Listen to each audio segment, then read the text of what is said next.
이 말씀을 중심으로 광야에서 품으신 사랑이라는 제목으로 하나님의 말씀 같이 생각해 보고자 합니다. 광야는 어떤 곳입니까? 광야를 가보셨습니까? 우리나라는 광야가 없습니다. 이스라엘 백성들은, 이스라엘 땅은 좁지만은 넓은 광야가 있습니다. 네게브 사막지대가 다 광야입니다. 세례 요한이 광야에서 외치는 자의 소리. 예수님께서도 40일간 금식 기도를 하신 곳이 어디입니까? 광야입니다. 그래서 사실은 우리가 이 광야를 경험해 보지 못해서 잘 모르는데요, 이 그림이 광야입니다. 척박한 땅입니다. 풀도 나무도 잘 자라지 못하는 곳이에요. 이것에 적응하여서 사는 동물조차 생존이 쉽겠습니까? 그곳이 광야입니다. 우리 인생을, 우리의 삶의 흐름을 광야에 비유할 때가 많지 않습니까? 광야 같은 세상, 광야 같은 인생이라고 표현합니다. 또한 특별히 인생의 걸음을 걸어가면서 예측하지 못한, 상상하지 못한, 전혀 생각하지 못한 뜻밖의 일들을 만나기도 하고 경험하기도 합니다. 고난과 고통의 시기가 찾아오기도 합니다. 아까 말씀드린 대로 광야라는 그 찬양, 여주에 있는 기독교 교도소에서 재소자들을 상대로 해서 말씀을 전하고 예배를 드리면서 한 특송 순서를 담당한 분이 이 광야 찬양을 부를 때 그 재소자들의 마음속에 깊은 자기 자신을 돌아보는 그런 성찰과 삶의 흐름을 되새겨보는 그런 시간들이 되는 것을 제가 볼 수가 있었습니다. 하나님 도움 없이는 살아갈 수 없는 곳, 광야의 길입니다. 방금 부른 찬양, 제가 가사를 한번 새롭게 준비해 봤습니다. 화면이 조금 작게 보이지만은 제가 읽어드릴게요.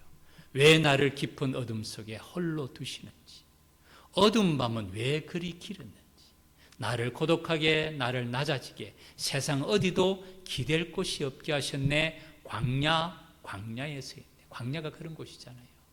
그 누구의 도움도 받을 수 없고 그 누구도 도울 수 없는 그곳입니다. 오직 주님만이 내 도움이 되시고, 오직 주님만이 내 친구, 내 빛이 되시며, 오직 주님만이 내 친구 되시는 광야, 주님 손 놓고는 단 하루도 살 수 없는 곳, 광야에서 있네.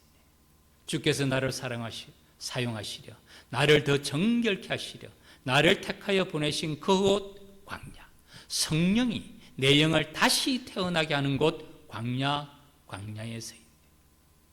그 광야에서 자신의 경험입니다. 내 자아가 산산이 깨지고 높아지랬던 내 꿈도 주님 앞에 내려놓고 오직 주님 뜻만 이루어지기를, 나를 통해 주님만 드러나기를 기도하는 그곳 광야를 지나며 라는 이 찬양이 참 우리의 가슴에 다가옵니다. 특별히 주님 손 놓고는 단 하루도 살 수 없는 곳, 척박한 땅, 가장 고난의 시간, 고통의 시간, 어려운 시간, 바로 광야와 같은 그곳, 그 시간을 말합니다. 오늘 신명기 32장은 모세의 유언과도 같은 말입니다. 신명기 32장이 모세의 노래입니다. 신명기 33장이 모세의 축복입니다. 신명기 34장이 마지막 장이에요. 모세의 죽음을 기록하고 있습니다. 신명기가 어떤 장입니까? 출애굽 2세대들에게 모세가 신신당부하면서 핵심 내용이 뭐죠? 너는 기억하라. 하나님은 어떤 분인지를 기억하라 라고 말씀하시는 그곳이 신명기입니다. 애굽 땅 종래였을 때를 기억하라. 홍해를 마른 땅같이 가르신 하나님을 기억하라. 만나와 메추라기로 먹이신 하나님을 기억하라. 구름 기둥과 불 기둥으로 광야의 걸음을 인도하신 그 주님을 잊어버리지 말라 라고 말씀하시는 것이 신명기 전체 말씀이고, 특별히 신명기 32장부터는 마지막 모세의 모든 말의 마무리가 됩니다. 이곳에서, 오늘 본문에서 모세는 두 가지를 얘기합니다. 첫 번째는 하나님은 어떤 분인가? 눈동자같이 우리를 지키시는 분이에요. 두 번째는 하나님은 어떤 분이신가? 독수리와 같이 훈련시키시는 분이다. 이 두 가지를 오늘 본문 신명기 32장 모세의 노래를 통해서 말씀하고 있는 본문입니다. 제가 먼저 한 책을 소개해 드리려고 합니다. 아마 이 책을 읽으신 분도 있으실 거예요. 침묵이라는 책입니다. 오래전에 출판된 책입니다. 저자 엔도 슈샤쿠, 일본 사람이에요. 이 책의 내용은 17세기, 그때가 에도 막부 시대입니다. 도쿠가와 이에야스 시대예요. 이 17세기의 일본의 역사적 사실과 기록을 바탕으로 한 소설입니다. 창작 소설입니다. 엔도 슈샤쿠는 이 책으로 노벨 문학상 후보까지 오르게 되죠. 에도 막부 시대, 도쿠가와 이에야스 시대 때, 이때 일본의 기독교가 전래가 됩니다. 그때 기독교인들을 그리스도인이라는 말을 일본식 표현으로 하면 기리시탄.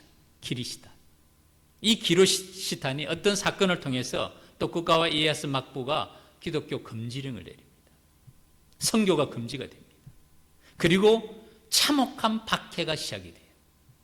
그 가운데서, 이 참혹한 박해의 시기 가운데서 한 신부가 배교를 했다는 소식이 네덜란드 화란 선교본부에 전해지면서 그 선교본부에서 진짜 이 신부가 배교를 했는지를 파악하기 위해서 파송되며 그들이 경험한 내용들을 기록한 책이 이 책입니다.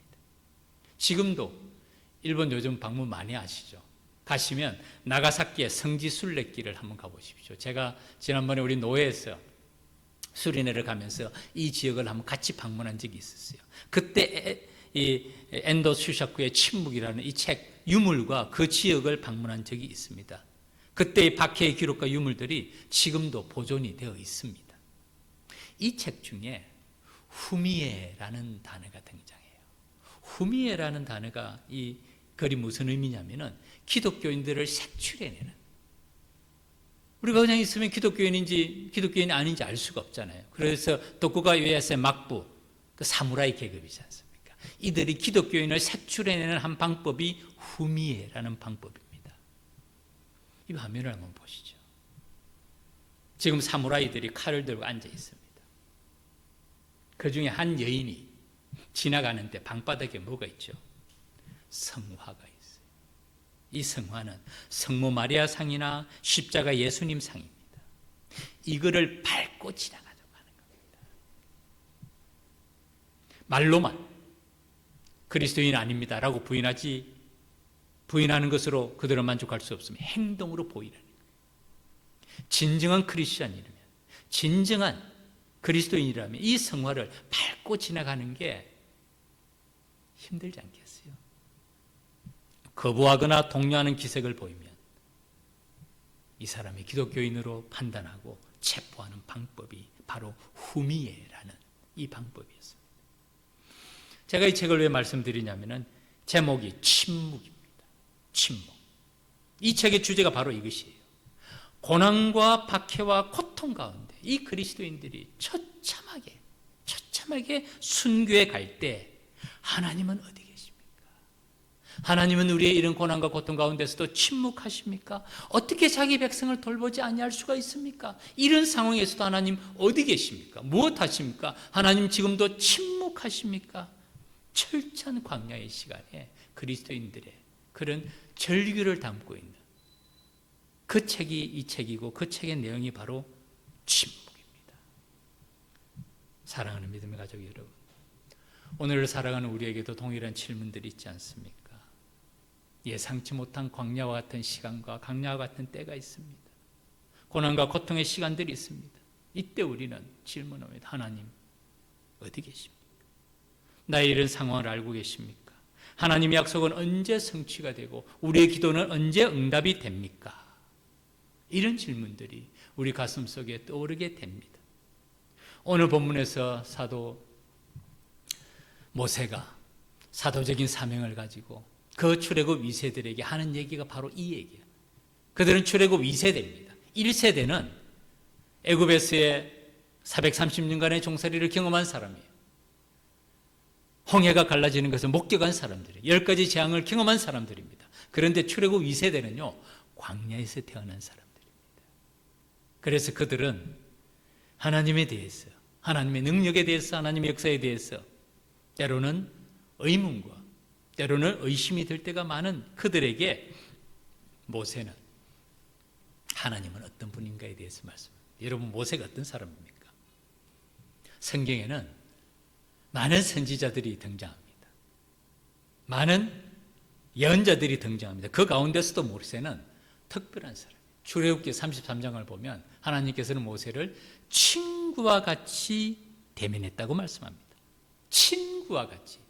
아니 어떻게 피조물인 사람이 창조주 하나님과 친구가 될 수가 있겠어요? 그런데 그 사람이 이 모세가 친구와 같이 이야기함과 같이 여호와께서는 모세와 대면하여 말씀하셨다. 출애굽기 33장 11절에 얼마나 하나님과 가까웠으면 친구처럼 대면했던 사람, 하나님을 가장 잘 아는 사람. 성경에서 하나님께서 친구와 같이 대면해서 대화를 했다는 사람이 누가 있습니까? 없어요. 모세 외에는 없습니다. 가장 하나님을 가까이서 정말 친구처럼 가장 잘 아는 사람이 모세였습니다. 또 모세는 어떤 사람입니까? 이스라엘 백성들을 가장 잘 아는 지도자가 누굽니까? 모세입니다. 그들의 430년간 종살이했어. 그때 당시에는 애굽에서 왕자였죠. 왕자로서 그들의 처절한 고난을 지켜본 사람이 모세입니다. 그리고 그들과 함께 자기의 정체성을 깨닫고 하나님의 부르심의 소명을 깨닫고 그들과 함께 애굽의 바로를 대적하면서 10가지 재앙으로 애굽을 굴복시키고 나온 사람이 누구 있습니까? 모세였어요. 홍해를 마른 땅같이 걷는 사람이 모세였습니다. 그리고 40년간 이스라엘 백성들과 광야를 동고동락한 사람이 모세였습니다. 오늘날로 말하면 모세는 이스라엘 백성들과 함께 산전수전, 공중전, 우주전까지 다 거친 사람이라고 말할 수가 있습니다. 모세만큼 이스라엘 백성들을 잘 아는 지도자가 있었을까요? 그런 모세가 이제 신명기 마지막 장 32장, 33장, 34장을 마지막으로 자신은 약속했던 가나안으로 들어갈 수가 없습니다. 그 약속했던 가나안을 눈앞에 두고 이제 그들에게 들어갈 그들, 출애굽 2세들, 광야에서 태어난 그들에게 하나님은 어떤 분인가에 대해서 신신당부하면서 유언과가 같이 남기는 말씀이 바로 신명기서 말씀입니다. 9절 이렇게 말합니다. 여호와의 분깃은 자기 백성이라. 야곱은 그가 택하신 기업이로다. 분깃. 분깃이 무슨 뜻입니까? 화면에 이 땅이 나오고 분깃. 옛날에는 주로 유산이 땅이었잖아요. 유산을 한 목 나누어 줌 또는 그 몫이라고 표현합니다. 할당된 목, 나누어진 목, 영어로 말하면 포션, 내 부분이 내 거라는 뜻이에요. 히브리어 원어에도 몫을 취하다, 받다, 할당된 목, 이게 분깃이라는 뜻입니다. 그런데 좀 생각해 보면 놀랍습니다. 여호와의 분깃은 자기 백성이라. 아니 창조자 하나님이 무슨 분깃이 있어요? 창조자 하나님이 천하의 모든 만물을 창조하신 전능자시고 창조주신데 하나님의 분깃이 뭐가 필요합니까? 무슨 뜻입니까? 바로 이스라엘 백성들이 하나님 앞에서 제사장의 백성, 제사장의 나라는 말이에요. 여호와의 분깃은, 여호와의 목선, 이 땅에 많은 민족들이 살아가고 있지만은 여호와의 목선, 여호와께서 택하신 민족은 자기 백성 야곱은 그가 택하신 기업이로다. 놀라운 말입니다. 놀라운 말이죠. 매우 중요한 의미가 있습니다. 세계 경영에 있어서 그 당시에도 아수르, 바벨론, 애굽 많은 제국들이 있었습니다. 하나님께서 그 가운데서 이스라엘 백성들 야곱을 자기의 백성으로 삼으십니다. 제국을 이루게 하시지 않으세요. 그 이스라엘 백성들에게 요구하시고 요청하시는 게 딱 뭡니까? 한 가지예요. 제사장의 백성이 되라는 거예요. 제사장의 제1의 사명이 뭐죠? 주님께 제사를 드리는 거예요. 오늘날 말하면 하나님께 예배 드리는 백성입니다. 오늘날도 이 땅에 수많은 민족, 수많은 사람들, 똑똑한 사람, 잘난 사람, 뛰어난 사람, 유능한 사람, 능력 있는 사람 많이 살지만은 하나님께서는 하나님의 백성들을 부르셨어요. 우리를 부르신 목적이 뭘까요? 제사장의 백성이 되게 하시는 겁니다. 베드로전서 2장 9절에서 사도 베드로가 이것을 깨닫습니다. 놀라운 말씀하세요. 같이 한번 읽어봅시다. 시작. 그러나 너희는 택하신 족속이요 왕같은 제사장들이요 거룩한 나라요 그의 소유된 백성이니 이는 너희를 어두운 데서 불러내어 그의 기이한 빛에 들어가게 하시니에 아름다운 덕을 선포하게 하려 하심이라. 아멘. 이건 놀라운 말씀입니다. 여호와의 분깃은 자기 백성이라. 야곱은 그가 택하신 기업이로다. 하나님께서 이스라엘 백성들을 택하신 목적, 이유, 세계 열방들이 있지만은 그 제국들을 택하지 아니하시고 이스라엘 백성들을 택하신 이유는 딱 한 가지, 제사장의 나라, 제사장의 백성이 되라는 겁니다. 오늘날 하나님께서 우리를 부르신 목적도 마찬가지입니다. 사도 베드로는 그것을 깨달은 거예요. 너희는 택하신 족속이라는 거예요. 왕같은 제사장들인 줄 믿습니다. 거룩한 나라고 그의 소유된 백성, 사중적인 표현으로 오늘날 예수 그리스도를 통해서 하나님의 백성이 된 자들의 아이덴티티를 말씀하시는 거예요. 이게 우리의 신분인 거예요. 그리고 그 목적은 너희를 어두운 데서 불러내어 그의 하나님 아버지의 예수 그리스도의 기이한 빛에 영광의 빛에 들어가게 하신 이 아름다운 덕을 선포하게 하려 전파하라는 거예요. 복음의 증인이 되라는 말씀이죠.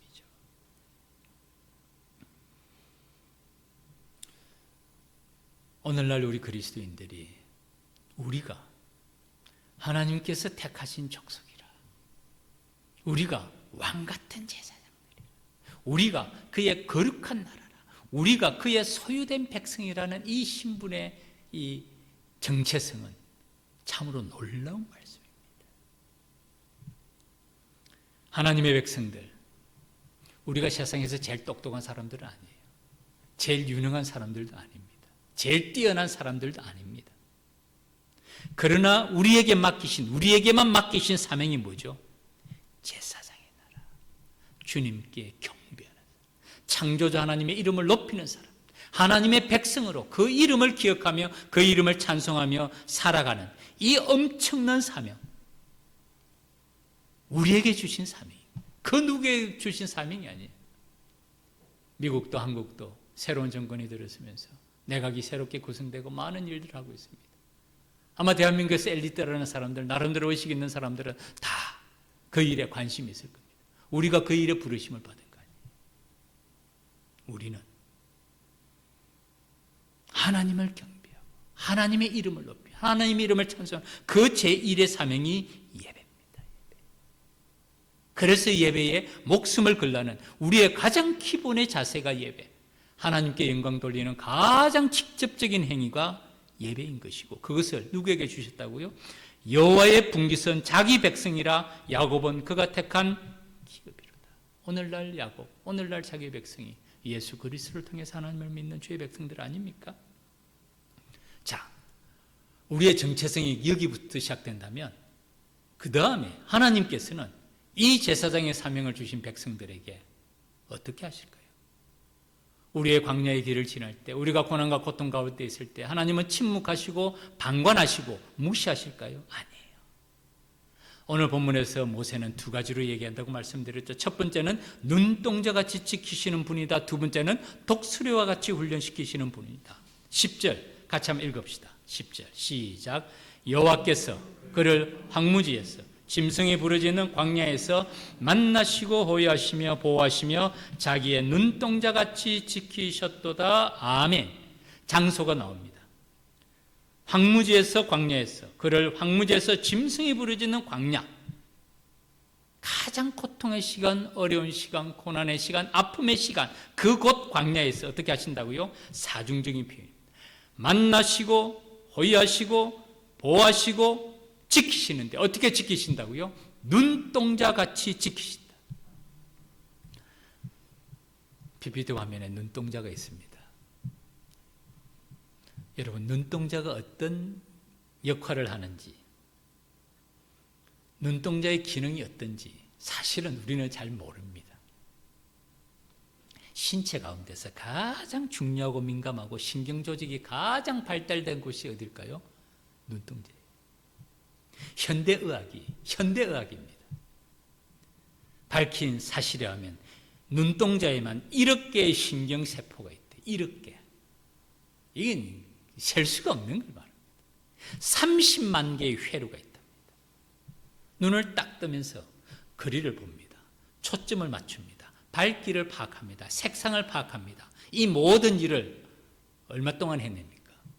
한 2시간 걸립니까? 눈 깜짝할 사이에. 눈 깜짝할 사이에 거리를 보고 초점을 맞추고 밝기를 파악하고 색상을 파악하고 모든 정황을 눈 깜짝할 사이에 파악을 합니다. 사람에게 가장 빠른 신경 조직이 바로 눈의 조직이고 안구입니다. 옛날 현대의학의 이 눈의 이 기능을 잘 모를 때도 우리 조상들의 속담이 있죠. 몸이 100냥이면 눈은 90냥이다. 참 선조들의 지혜가 보이는 것 같아요. 지금은 현대의학에 안과가 있으니까 뭐 세밀하게 조사를 하잖아요. 파악을 하잖아요. 그렇지 않더라도 선조들은 몸이 100냥이면 눈이 90냥이에요. 우리가 경험으로도 압니다. 눈에 작은 티끌만 들어가도 불편하게 말할 수 없어요. 제 아내도 인공 눈물을 종종 써요. 파리가 잠깐 스치고 지나가면서 약간 부딪힌 것만 같아도 눈이 벌써 불편해집니다. 인공 눈물을 사용해야 됩니다. 우리가 가장 사랑하는 사람을 어떻게 표현합니까? 눈에 넣어도 아프지 않을 사람, 손주들이죠. 눈에 넣어도 아프지 않을 사람들.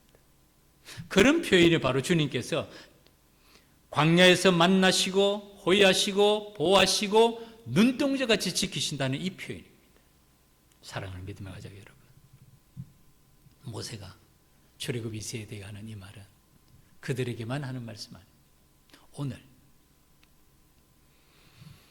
그의 소유된 백성이 되고 택하신 족속이요 왕같은 제사장이요 거룩한 나라요 그의 소유가 된 백성인 우리가, 하나님께서는 우리의 삶의 걸음 가운데서도 광야와 같은 시간을 지날 때도 있지만은 눈동자같이 지키시는 하나님이시라는 사실, 우리는 절대로 혼자가 아니라는 사실, 주님께서 바로 내 곁에 계신다는 사실, 어떤 상황 가운데서도 주님의 손 견고히 붙잡고 걸어가야 된다는 사실, 그리고 우리는 고백합니다. 결국 어떤 상황이라도 하나님을 만나면 끝난 것이라는 이 믿음의 고백으로 이 모든 상황을 넉넉히 이겨내는 주의 백성들이 되기를 주님의 이름으로 축복합니다.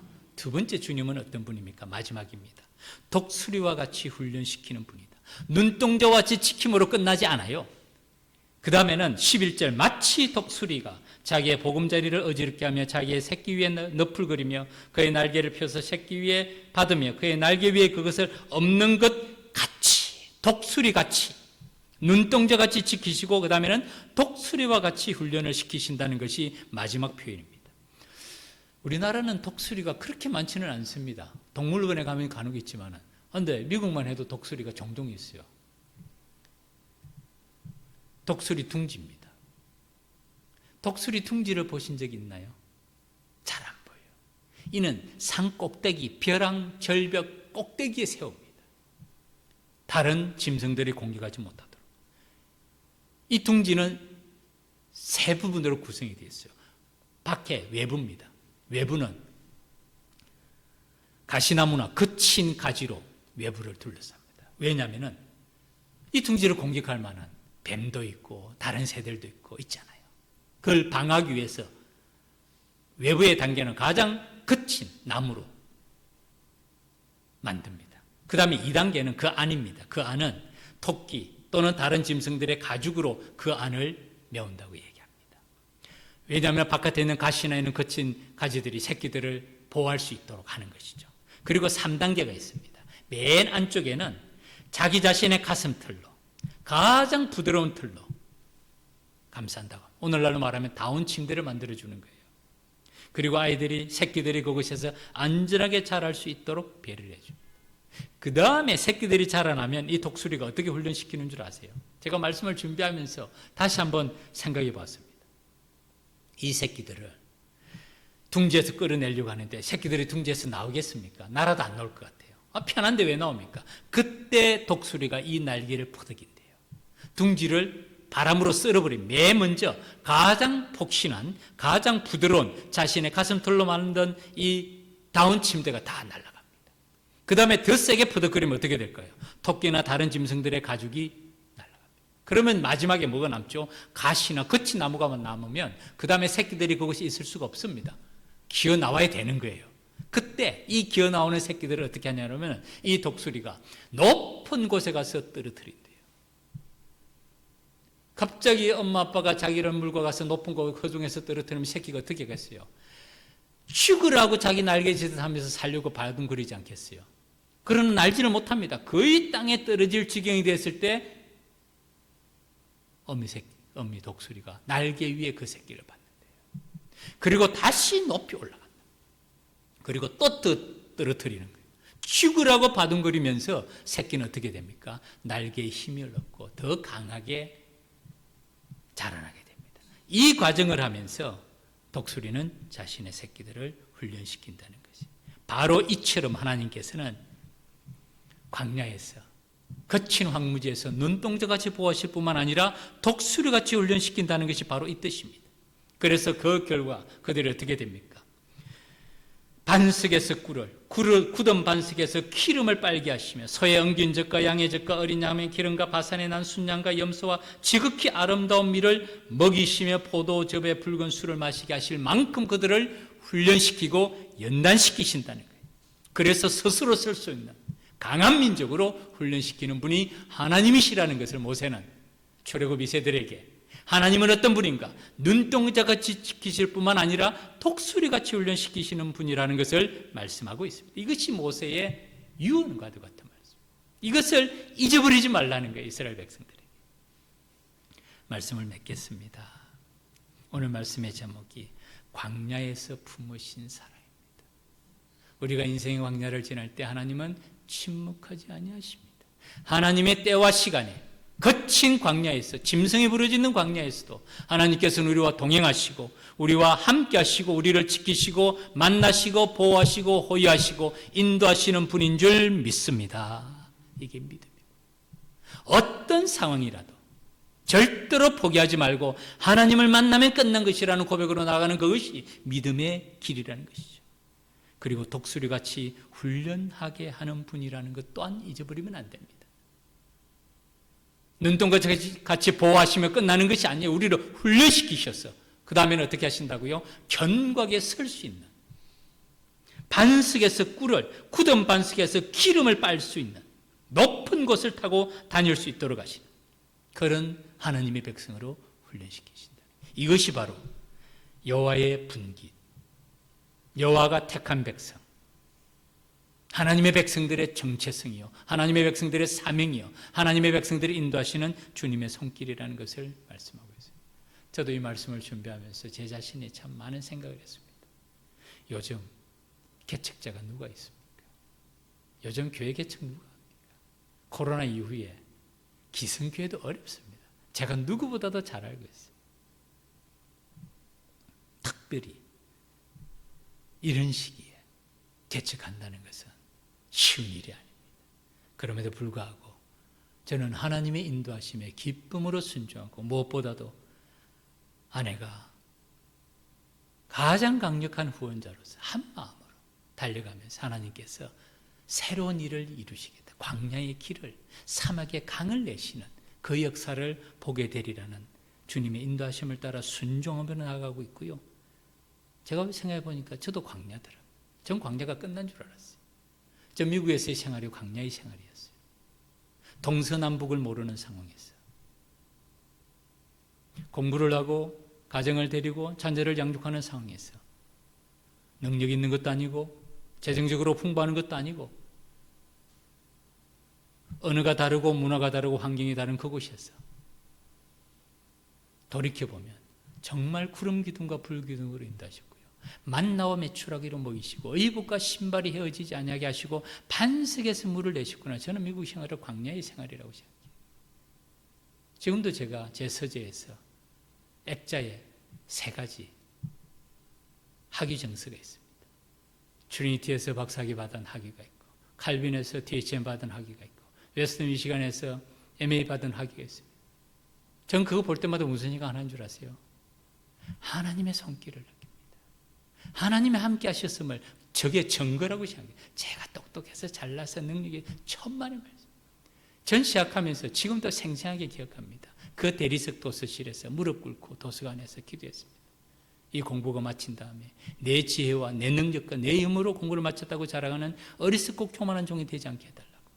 정말 하나님께서 이루심을 제가 간증해요. 지금도 마찬가지입니다. 이곳에서 이제 1달 지났습니다. 우리 주님의 인도하심에 저는 순종이 성공이라고 생각해요. 하나님께서 앞으로 언제 어디서 어떻게 인도할 수 있을지 모르지만 광야를 지나실 때 우리 삶의 모두가 마찬가지입니다. 환경과 여건은 다르지만 우리가 광야를 지날 때 하나님께서 우리를 만나시고 호위하시고 보호하시고 눈동자같이 지키시는 분인 줄 믿습니다. 독수리같이 훈련시키셔서 굳은 바위에서 반석을, 밭의 소산에서 꿀을 내게 하시고 반석에서 꿀을 내시게 하시고 굳은 반석에서 기름을 빨게 하실 수 있는 그런 하나님의 백성으로 훈련시키시고 우리를 주님의 나라와 그 이름을 위하여서 영광의 길로 인도하시는 그 하나님을 믿으며 날마다 그 하나님께, 그 주님께 기도하며 말씀 가운데서, 약속의 말씀 가운데서 주님과 만나며 승리하는 우리 모든 주의 백성들이 되기를 주님 이름으로 축복합니다. 기도드리겠습니다.